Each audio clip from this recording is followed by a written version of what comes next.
What's up? Peace. It's 6/26/2022.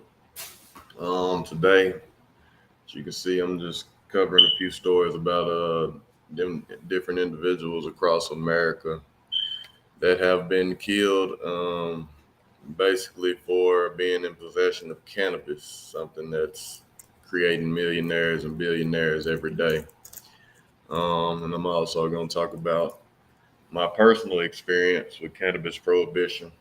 Um, you know, if you've ever experienced, in life something traumatic, dealt with something traumatic, then it's not really easy to talk about. So bear with me as I make my way through this. Recently, before I even get into the people that have actually lost their life or not any longer on this side of the dirt, um, I do want to cover a case that was recently went up for appeal in Mississippi. A man there is currently serving a life sentence, um, basically for possession of marijuana, possession of cannabis. Mississippi currently has a medical cannabis program. This man did have prior felony convictions, all non-violent, non-involved violence against people. But I'm just read through it again. A lot of people may not be aware of what's going on here, but cannabis prohibition is taking lives in more way than one. You got people dying from police making reckless, careless decisions. And then, let me share my screen. My bad. You also have individuals dying just through the quote unquote from being caught up in the, hold on, still not showing, in the criminal justice system, right? So people are losing their lives due to cannabis prohibition multiple ways, whether they are, like I said, being unjustly killed, um, when interacting with law enforcement that don't,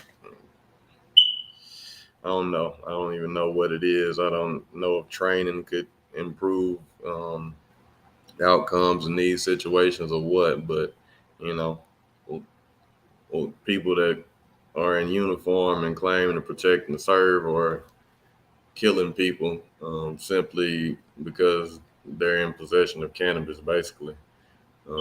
It will cover that in the future, well, here soon. But first, let me just bring some awareness to this issue. This man is, you can read it here for yourself. Mississippi Supreme Court upholds life sentence for weed possession. The Mississippi Supreme Court has upheld a sentence of life in prison without the possibility of parole for a man convicted of possessing less than 2 ounces of pot. The Mississippi Supreme Court voted last week to uphold a life sentence without the possibility of parole for a man who was convicted of possessing less than 3 ounces of weed. The court voted 6-3 to confirm the penalty for defendant Alan Russell, who was sentenced under Mississippi's habitual offender statute.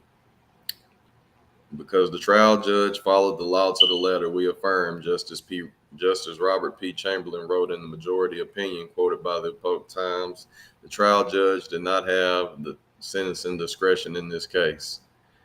You can go here and read through a little bit more. He had about 43.7 grams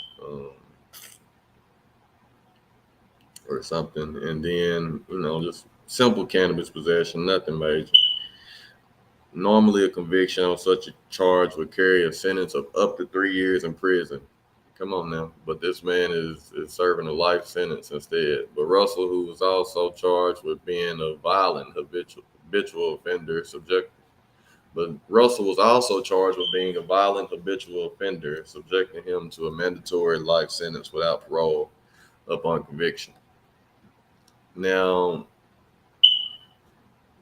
like as I previously stated, none of his previous crimes actually involved any violence against people.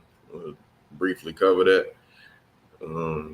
During his trial, prosecutors presented evidence that Russell had 3 prior felony convictions, 2 for burglary and 1 for possession of a firearm by a convicted felon. Under Mississippi state law, burglary is considered a violent offense even if no evidence of actual violence occurred against a person is presented in a case. Russell had pleaded guilty to the burglary charges in 2004. It's 18 years ago, and was given 2 concurrent 15-year sentences. He spent a little more than 8.5 years in prison and was released in 2014, the same year that Mississippi law was changed to classify burglary as a violent crime, even if no evidence of violence is presented in court.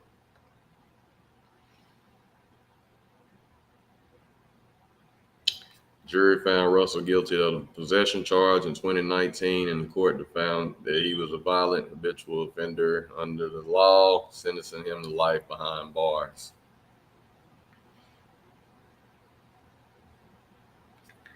Chief Justice Michael Randolph wrote in a separate concurring opinion that Russell's life sentence was not solely for cannabis possession and that he had been treated leniently by the courts in previous criminal cases, noting that the defendant is no stranger to the criminal justice system. Russell has received a harsh punishment not because he possessed a small amount of marijuana, but because he has repeatedly refused to abide by the laws enacted to protect all citizens of our state. Cannabis prohibition is a law that protects all citizens of your state? I don't think so, but whatever. That's your opinion. Not really based, not any science and facts that you can use to justify cannabis prohibition keeping anybody safe, but whatever, man. Anyway, the Chief Justice added, it is pertinent to note that the arrest came while law enforcement was attempting to serve another drug-related warrant on Russell, as well as execute a search warrant on his premises. So you all served a warrant and you found cannabis, and now a man is serving a life sentence. He's sentenced to die in prison because he was in possession of cannabis. Let's get that right. So you're going to kill a man, take away his life, put him in prison for the rest of his life for being in possession of cannabis. I mean, the 2 burglaries, okay, he committed those. I don't support burglary, robbery at all. You know, if somebody in the act of a home invasion, is killed by the homeowner, you won't hear me saying that the homeowner was in the wrong or defending the burglar, So that's how I feel about, if you want to know how I feel about burglary and robbery and how much I support it, that's how I feel about it. However, the man committed the crimes. He went to prison for the crimes and did the time for the burglaries. Obviously, whenever he did commit the burglaries, nobody was harmed. He didn't physically harm anybody. So, maybe he's not a violent person, regardless, he served his time for those burglaries. He accepted the sentence and did his time. He was released, and got another conviction, I guess, as they said, for being in possession of a firearm. Again, another non-violent, victimless crime. Maybe he was just trying to protect himself. It's a dangerous world. So even though I'm a felon, I can't be in possession of a firearm. I do everything I can to stay away from guns because I already know how the system works. But different strokes for different folks. And it's dangerous out here. You gotta do what you gotta do to protect yourself. So he hasn't ever committed a crime that actually involved physical violence against anybody. He's served sentences for previous crimes he was convicted of, and now he deserves to spend the rest of his life in prison because he was in possession of cannabis. I don't know. I don't agree with that. Yeah, apparently, people have different opinions, but you know, I'm just here to bring awareness to the issue. I don't think it's right. I know that I'm not the only one that feels that way. So, everybody will have their opinion. I don't care to convince everybody to see my point of view. I'm just bringing awareness, simply, yeah, bringing awareness to facts, realities that exist within this life. You know, a man is currently, to this day, serving a life sentence for possession of cannabis.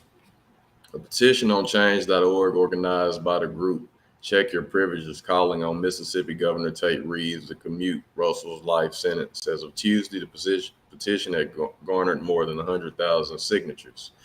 There is no amount of cannabis that should land someone a life sentence, reads the petition. Alan Russell was found guilty of possession in 2019 over just an ounce of weed. Meanwhile, laws around recreational use are softening all across the U.S. So again, like I said, obviously I'm not the only one that feels this sentence is excessive.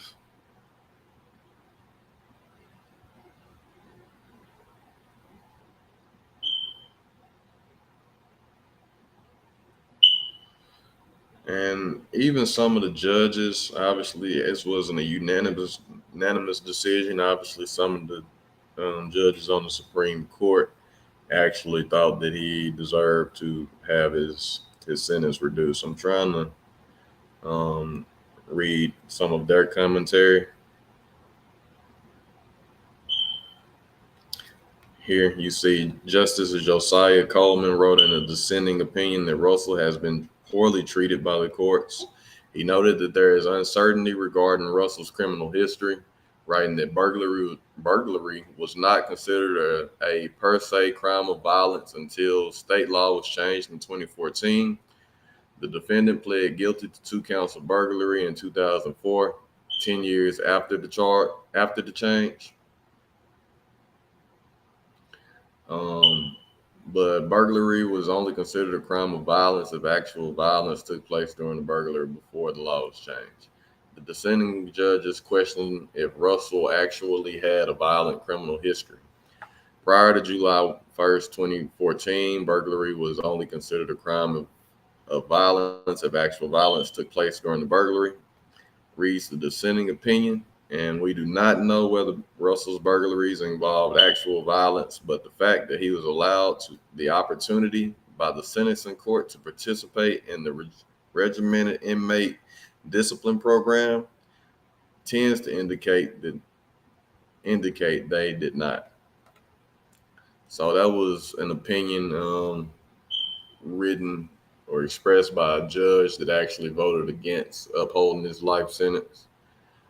So again, some people believe, as I do, that this is unjust. A man serving a life sentence for simply possession of cannabis, really with no solid prior criminal history of violence. I don't support burglary, robberies, but people make mistakes, people change. So that's that. I don't believe that a man should be serving a life sentence for any amount of cannabis, especially in 2022.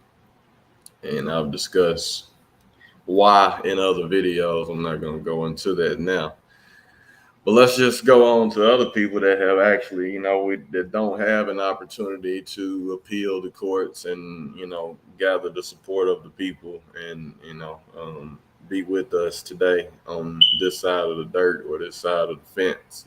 There's no more hope for them. They didn't even get to make it to trial. Why? Because they simply had cannabis in their possession. Let's go over a few of those cases. Rest in peace, Philando Castile. I mentioned his name in another video. I'm gonna read through this. If you don't remember, Philando Castile was in the car with his girlfriend. Their kid was in the back.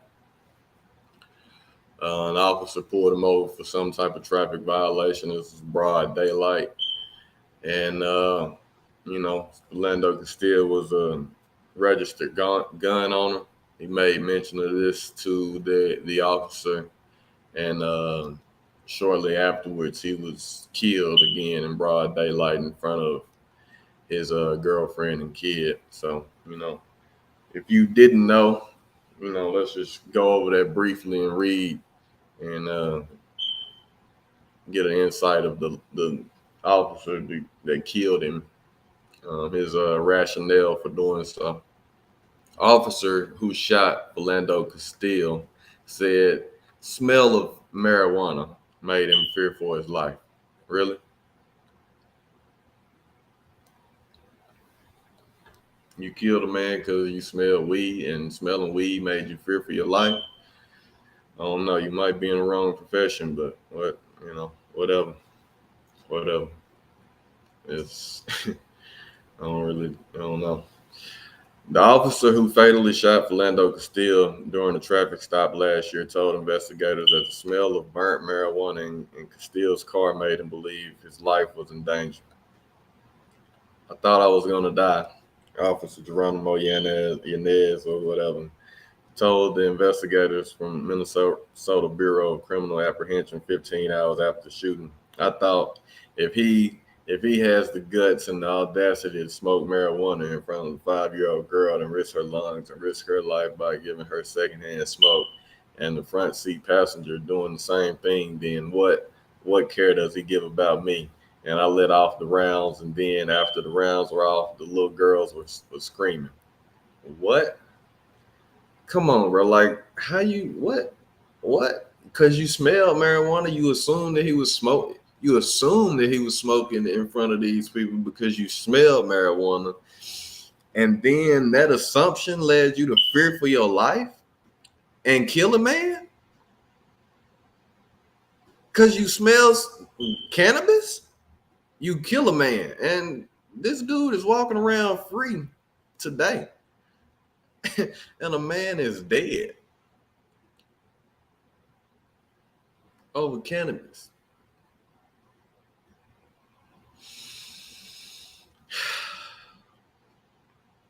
This isn't the first time a police officer has cited the alleged danger posed by pot to justify a confrontation that turned deadly. Last year, North Carolina police officers decided to confront Keith Lamont Scott in his car after observing him smoking marijuana in it. Like Castile, Scott was a black man, and like Castile, police were aware that Scott had a firearm. Due to the combination of illegal drugs and the gun Mr. Scott had in his possession, officers decided to take enforcement action for public safety concerns, the police department said in an incident summary.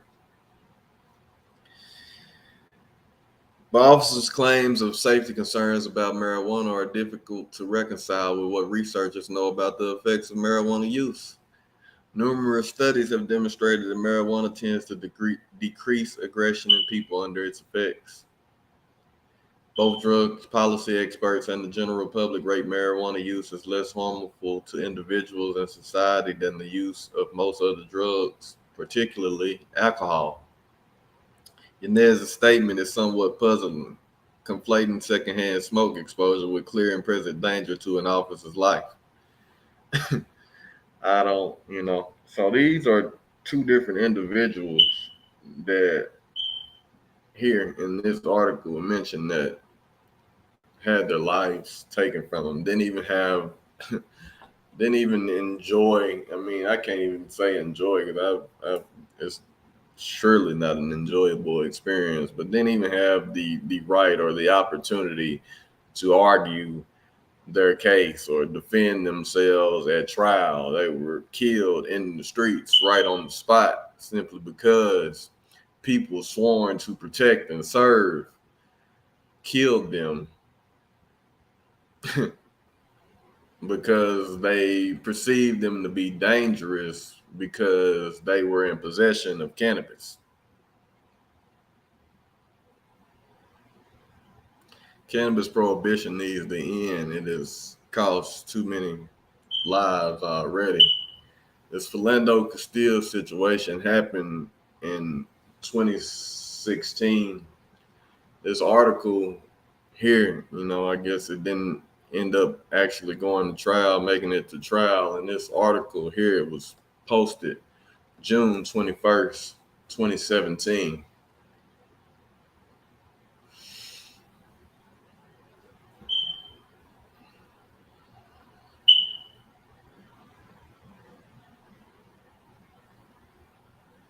Again, like I say, he was killed in 2016. The case still being talked about, still in the news.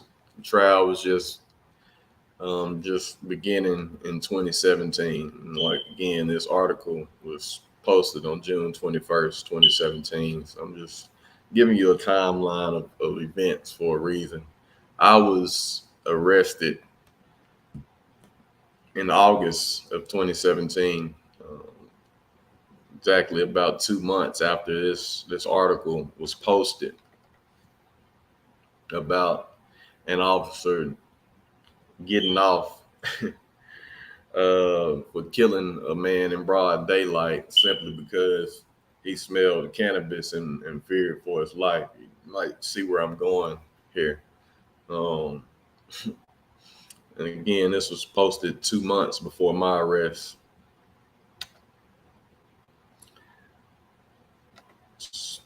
Articles June 21st, 2017. This article here, June 22nd, 2017, the next day. Fired deputy pleads guilty to plan to plant meth on suspect. This is a local article. This is about Drew County deputy, um, Drew County, Arkansas, Monticello, Arkansas, same county, same city, same town that I was arrested in. Again, a day after the Philando Castile article. Um, this is posted. All of this is 2 months before my arrest. See where I'm going here?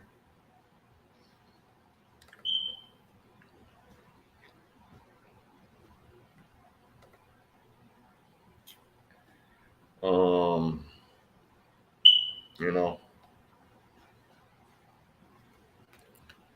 5 years probation, plan to plant meth, deputy, plan to plant meth,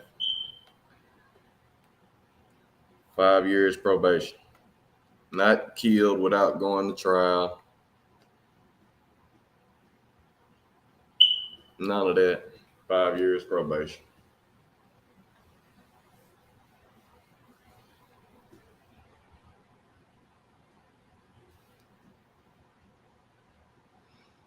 So people ask, I've had different people ask me, why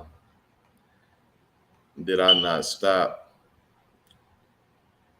at 1:30 in the morning in a rural area after being followed for several miles and watched, observed the entire time, was pumping gas, I was uptown for a, a good amount of time and followed, basically hunted like a wild animal at 1:30 in the morning, stalked like a wild animal at 1:30 in the morning. My every move at 1:30 in the morning, and there was plenty of time to make an arrest or attempt to stop me while uptown, where plenty of lights and cameras were. However, I was followed out to a rural area at 1:30 in the morning, and at that point, once we reached the rural area, that's when the traffic stop was initiated.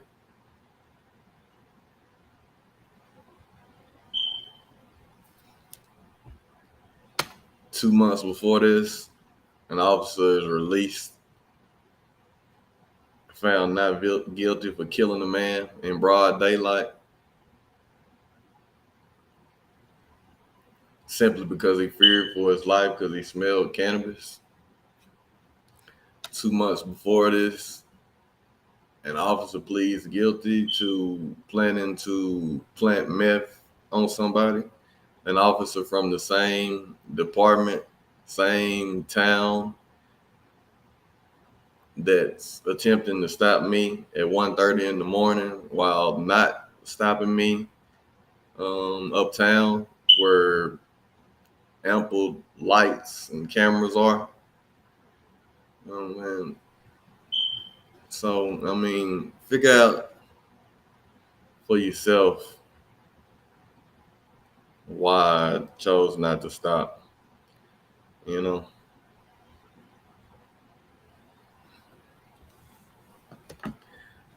In addition to all the facts mentioned here, there were other things spiritual people will understand, maybe some, maybe not, but um, if you've ever experienced deja vu, then you know how real and how intense it is. And before that night occurred, that traumatic experience occurred, led to me being in this situation. Had two dreams about being stopped on the road I was stopped on. One dream, I actually stopped where I would have stopped had I stopped. And I was shot in that dream. I remember waking up, looking out my window in my bedroom, like, whoa, you know, what's going on here? It felt way too real.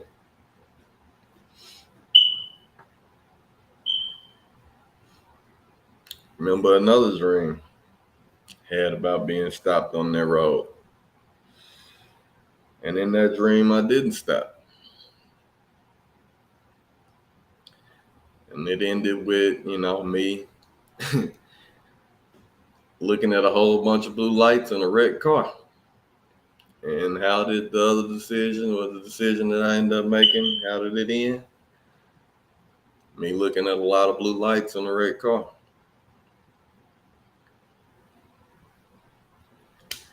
So, in addition to all of the facts, that I covered, just the deja vu aspect leads me to believe that had I stopped that night, that morning, 1:30 in the morning, I probably wouldn't be able to, be here today. I wouldn't be living to talk about it. I probably, like these other individuals, would have never had an opportunity to go to court and, you know, make my case.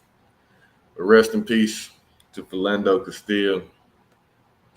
Rest in peace to Keith Lamont Scott.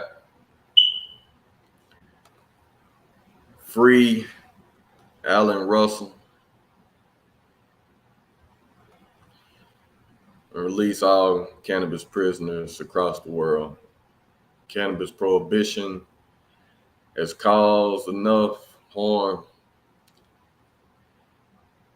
Enough people have lost their lives due to cannabis prohibition. It's past time to end it.